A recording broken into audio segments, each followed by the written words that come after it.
Je m'appelle Camille Delacroix, j'ai 29 ans. La première fois que j'ai compris que mon mariage était terminé, je n'étais pas devant un juge, je n'avais pas de papier de divorce entre les mains. J'étais seule, en salle de travail, à répéter mon adresse à une sage-femme pendant que mon mari descendait d'un jet privé à des milliers de kilomètres, une autre femme accrochée à son bras, le sel des Maldives encore sur la peau. Pendant 16 jours, il avait ignoré chaque appel venu de la maison. 16 jours de petit déjeuner au champagne, de plage privée, de nuit dans une villa qui coûtait plus cher qu'un salaire annuel. Elle s'appelait Sarah. Elle riait en remettant ses lunettes de soleil sur sa tête. Si tous tes voyages d'affaires ressemblaient à ça, je ne me plaindrais jamais. Mon mari, Grégoire Vasseur, souriait. Il dirigeait un fonds d'investissement à la Défense, un homme que les magazines présentaient comme le modèle de la discipline et des valeurs familiales. L'ironie aurait été presque drôle si quelqu'un avait connu la vérité. Je vous dois d'abord le début de cette histoire, parce que ce jour-là n'est que la pointe visible de tout ce qui s'était brisé bien avant. Nous nous étions rencontrés 7 ans plus tôt, quand son cabinet ne comptait que 8 employés et un bureau loué à Levallois.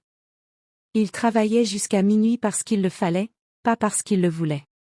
Je lui apportais des sandwichs, je relisais ses présentations, je restais éveillé à ses côtés pendant qu'il construisait, chiffre après chiffre, ce qui deviendrait un empire.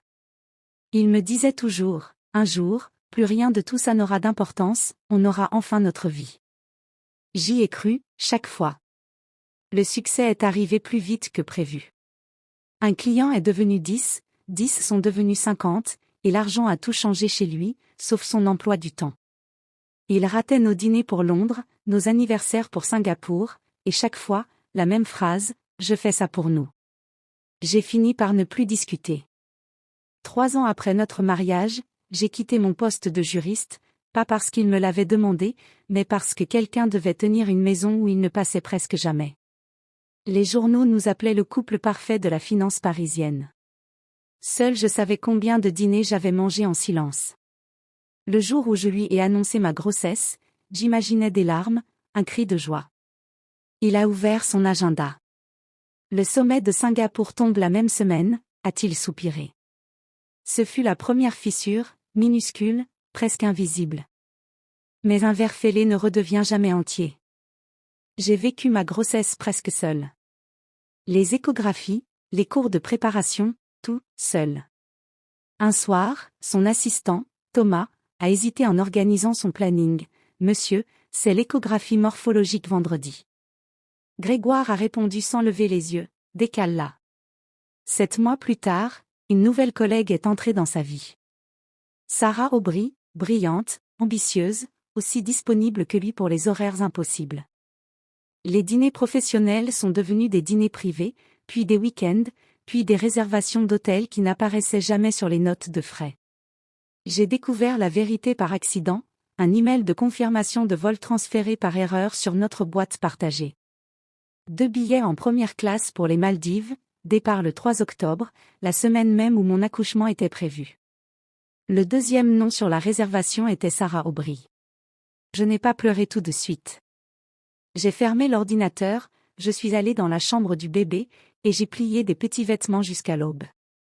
3 jours plus tard, le travail a commencé, seul, dans notre appartement du 16e arrondissement, pendant que Grégoire regardait le coucher de soleil sur une plage privée à des milliers de kilomètres. J'ai appelé, message vocal. Encore. Toujours rien. J'ai fini par appeler sa mère, Ariane, qui a envoyé la voiture familiale, glaciale et efficace comme toujours. L'accouchement a duré presque 11 heures. Assez longtemps pour que 3 équipes de sages-femmes se succèdent, assez longtemps pour qu'on me demande, encore et encore, si quelqu'un de ma famille allait arriver. Quand mon fils a poussé son premier cri, j'ai pleuré aussi, non de douleur, mais parce que je venais de comprendre que je ne pourrais plus jamais prétendre que tout allait bien. Le lendemain, des photos de Grégoire circulaient déjà en ligne, lui et Sarah, riant sur une plage, pendant que je tenais mon nouveau-né seul à l'hôpital. 3 jours après, Ariane est venue avec des fleurs hors de prix et une enveloppe. À l'intérieur, des papiers de divorce déjà préparés par les avocats de la famille, il ne manquait que ma signature. Si tu signes maintenant, on évite les complications, m'a-t-elle dit avec une douceur glaciale. Je n'ai pas touché au papier. J'ai simplement demandé, Grégoire a-t-il déjà vu son fils? Silence. Alors je ne signerai rien avant qu'il regarde son enfant dans les yeux. En relisant les documents, seul, cette nuit-là, j'ai remarqué une clause étrange, absente de notre contrat de mariage initial, qui donnait à Grégoire un contrôle élargi sur plusieurs comptes d'investissement encore liés à mon nom. Ce n'était plus seulement un divorce. On réécrivait quelque chose de bien plus grand qu'un mariage. Ce matin-là, j'ai passé un seul appel, à mon père, Henri Delacroix, que je n'avais pas entendu depuis 8 ans, depuis que j'avais quitté sa fortune et ses attentes pour épouser un homme qu'il n'avait jamais aimé. J'ai eu un enfant, papa, et personne ne me l'a annoncé. Sa voix, douce, m'a répondu, tu as toujours eu le droit de m'appeler. Il a envoyé mon frère, Antoine, en costume sombre, qui a lu les papiers en silence avant de dire, ce n'est pas qu'un simple accord de divorce. Ils essaient de te faire porter une partie des dégâts. En quelques appels, sans un cri, sans une menace, Antoine a fait geler les comptes liés à mon nom.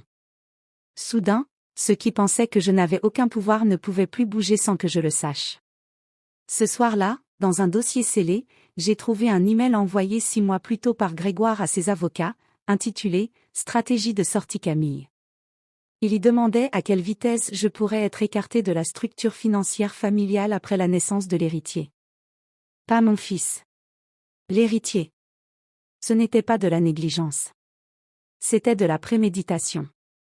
J'ai quitté l'hôpital cette nuit-là sous un autre nom, mon fils dans les bras, une équipe de sécurité envoyée par mon père m'attendant en bas.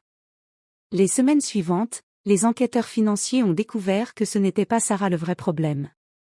Depuis 2 ans, des fonds circulaient à travers le cabinet de Grégoire, validés par sa signature, vers une société fictive appartenant en réalité à sa mère, Ariane. Grégoire n'avait rien organisé lui-même, mais il avait laissé filer un système où personne, pas même lui, ne posait de questions. Le conseil d'administration l'a suspendu, puis a accepté sa démission avant l'intervention des autorités. Ariane a démissionné le même jour. Le divorce s'est conclu sans procès, sans scandale public.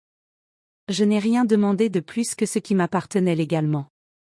2 mois plus tard, Grégoire a demandé une dernière rencontre. Dans un café au bord de la Seine, il a posé sur la table une paire de petites chaussettes bleues tricotées, achetées avant son départ, oubliées dans sa valise. Je les ai doucement repoussées vers lui. Mon fils a tout ce qu'il lui faut. Il a hoché la tête et s'est levé. J'espère qu'un jour tu deviendras le père qu'il mérite, lui ai-je dit.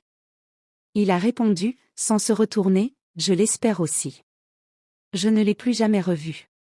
Aujourd'hui, quand mon fils me demande pourquoi son père n'est pas là, je ne mens jamais, mais je ne remplis pas non plus son cœur de colère. Je lui dis simplement que son père a fait des choix qu'il n'a pas pu réparer, et que moi, j'ai choisi d'apprendre des miens. La meilleure vengeance n'est jamais de regarder l'autre s'effondrer. C'est de construire une vie où son absence ne ressemble plus jamais à une perte. Si cette histoire vous a touché, dites-moi en commentaire ce que vous auriez fait à ma place, et abonnez-vous pour la prochaine histoire.